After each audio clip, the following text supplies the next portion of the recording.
ภูเขาระเบิดอยู่อินโดนีเซีย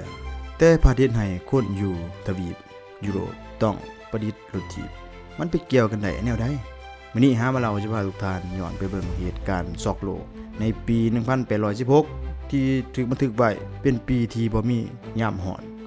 ย้อนเหตุในปีก่อนหน้านั้นภูเขาไฟที่มีชื่อว่าเชมโบลาได้ระเบิดขึ้นแห้งที่สุดในครั้งประวัติศาสตร์เฮ็ดให้มีขี้เถ้าจำนวนมหาศาลขึ้นไปปกคลุมท้องฟ้าจนบดบังแสงแดดผลก็คือทั่วโลกหนาวเย็นผิดปกติและมีหิมะตกอยู่ในยามร้อนเมื่ออากาศหนาวพืชก็ตายหมดและสิ่งที่ตามมาก็คือ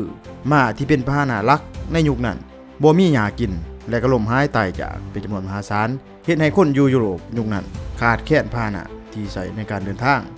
ในวิกฤตย่อมมีโอกาสอยู่เสมอเมื่อบ่มีม้าขี่นักประดิษฐ์ชาวเยอรมันที่มีชื่อว่าคาร์ลไดส์จึงได้สร้างม้าเทียมขึ้นมาที่เฮ็ดจากไม้และใส่2ตีนยู่ไปข้างหน้าซึ่งมันก็คือต้นกำเนิดของรถถีบขั้นทับอิฐของโลกนั่นเอง